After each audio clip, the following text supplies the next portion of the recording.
सबसे पहले डीसी साहब का बहुत बहुत वेलकम करती हूँ बनी में, जबकि मैं इलेक्टेड हुई हूँ। मैं फर्स्ट पब्लिक दरबार इनके साथ अटेंड कर रही हूँ। तो सर सबने अपने अपने डिमांड्स रखी दी हैं, लेकिन इसमें जैसे एजुकेशन की बात की जाए तो सर आप खुद ही इनसे एक लिस्ट ले लीजिए।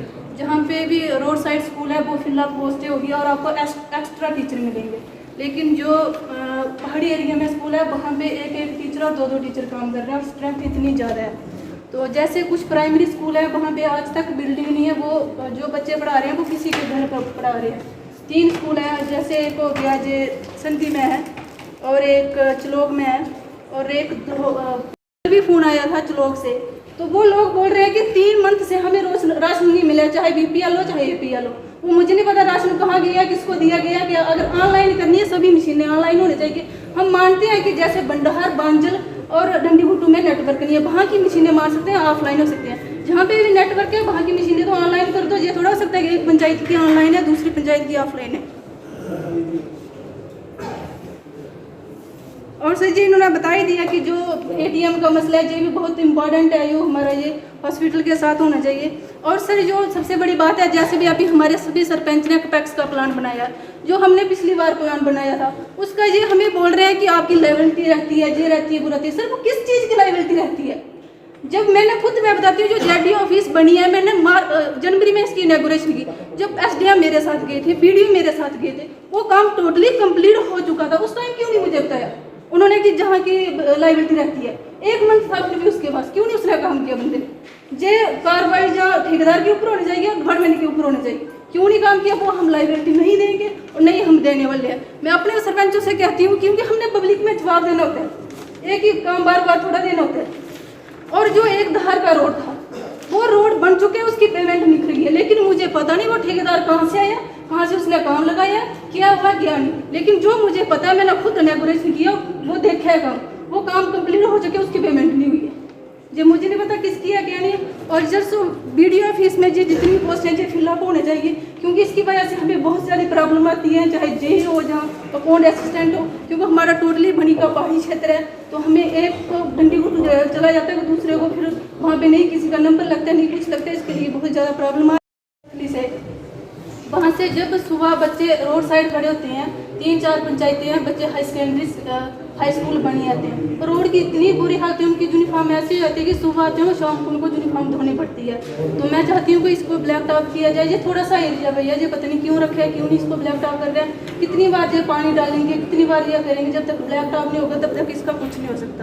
और जो BRO लॉन्ग है, तो जो लॉन्ग वाली BRO जिन लोगों की ज़मीन की है उन लोगों को वहाँ पे काम नहीं मिल रहा है, और उन लोगों की जो ज़मीन है पूरी की पूरी बर्बाद कर दी है, और उन लोगों के जो मवेशी रखे थे वो भी 2-3 उन्होंने मार दिए। जब उनको पूछा, उनसे लिस्ट मांगो, वो बोल रहे हैं हमने लिस्ट सबमिट करवा दी है। किसके पास वो लिस्ट सबमिट करवाते हैं? जब उनको पूछो, कुछ ऐसे बंदे लगाए हैं वो दुकान पे बैठ के काम कर रहे हैं और गिरफ्त में उनकी दिहाड़ी चल रही है। ये कौन सा रूल हुआ? जिन लोगों को जमीन मिली है ये उनको क्यों वहाँ पे दिहाड़ी लगाने के लिए काम मिल रहा है? और वहाँ से उनसे बात की जाए, अब कोई न्यू आई है, मुझे नहीं पता, मैं उससे कभी नहीं मिली, लेकिन मैंने जो पहले लगा मैंने उससे नंबर मांगा, वो बोलता वो हमें साहब ने नंबर देने के लिए मना किया। जब उसने नौकरी करनी है फिर नंबर देने से क्यों मना किया?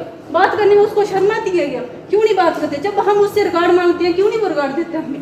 क्यों नहीं रिकॉर्ड हमें दिखाते हैं कितने बंदे लगाए हैं, कहाँ के लगाए हैं, कौन बनाए? इसमें कुछ हो जाए तो जिम्मेवार कौन है?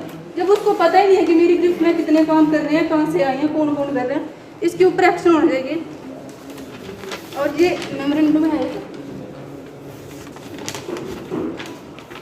और उसके बाद सर हमारे जो सब डिवीज़न है, जैसे एग्रीकल्चर का है, PHE का, PBD का, ये बसोली में ये बनी में होना चाहिए, इसके साथ हमें बहुत ज़्यादा प्रॉब्लम आती है। और जो एग्रीकल्चर की कुछ वैकेंट पोस्ट हैं सर, जैसे भंडार है, बांजर में, इनको एडिशनल चार्ज दिया गया है। तो जब मैं खुद पब्लिक दरबार लगाती हूँ, वो बंदे वहाँ पे आते हैं, उनको पूछो उस पंचायत के लीडर, वो बोलते हैं हमें पता नहीं है, सिर्फ पब्लिक दरबार अटेंड करने के लिए बोला है। तो मैंने क्या करना है अपने साथ लेके, जब उनको पता ही नहीं है पंचायत के बारे में क्या हो रहा है क्या नहीं, सिर्फ मैंने अपने साथ उनको जोड़ना पड़ा है कि अब मेरे साथ चलो, ऐसा बंदा भेजो, अब उनको पता होना चाहिए कि पंचायत में क्या हो रहा है क्या नहीं हो रहा है। और इसके साथ साथ ही सर ये जो जोन ऑफिसर एजुकेशन है ये 2 होने चाहिए, क्योंकि हमारे बड़ी ब्लॉक में 17 पंचायतें और ब्लॉक दुगुन में 12 पंचायतें हैं। ये बहुत बड़ी बड़ी पंचायतें और पहाड़ी क्षेत्र है सारा, इसके लिए ये जोन हमें अलग से दिया जाए। और सर ये जो है पंचायत करो, ये एक इसका बहुत बड़ा इशू था जो चला विलेज था, ये भी पहले ऑनलाइन था, अब ये ऑनलाइन हो चुका है, लेकिन इसके साथ साथ ही ध्रुव विलेज था एक पंचायत करो में आता है, वो फिर से रह गया। वो बोल रहे हैं साइट बंद हो गई है, वो साइट फिर से खुलने चाहिए और वो लोग भी ऑनलाइन होने चाहिए, उनको बहुत ज़्यादा प्रॉब्लम आ रही है। और जो ग्रिफ का रोड बना PMAY में PMAY में जो भी घर मिले हैं उस विलेज को टोटली नहीं मिले, उनका एक भी नाम नहीं आ रहा बस में। और सर ये PDD की बात की जाए, मैंने आपसे कठुआ अभी बात की थी, लेकिन आप बोल रहे हैं पॉसिबल नहीं हो सकता है कि अगर किसी के घर के ऊपर तार जा रही है वो पहले का वो घर बाद में बना होगा। सर मैं खुद आपको दिखाऊंगी, और मेरे साथ रोलका की सरपंच भी आ गई।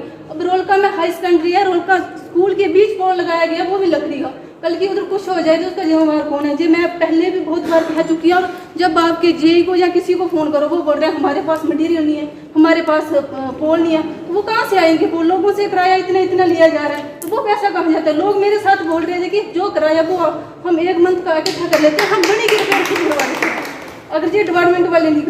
और सर जो हमारे जैसे अभी हवा से या किसी भी से वो मकान लोगों के उठ गए थे या गिर गए थे, उसके लिए अब किसी को कोई पैसा नहीं मिला। वो लोग रोज़ मेरे पास आते हैं कि हमें पैसे नहीं मिले हैं, हम कहाँ रुके, नहीं उन लोगों को लिए कोई टेंट मिला नहीं, कुछ नहीं। वो मुझे बोल रहे हैं कि हमने देखा आपके घर आके डेरा लगा देना। अब आप ही बताइए उनके लिए क्या करना है क्या नहीं। मैं इतना बोलूँगी, और जितने भी हमारे बनी से आई हो मैं इनका बहुत बहुत शुक्रिया करती हूँ। जय हिंद जय भारत।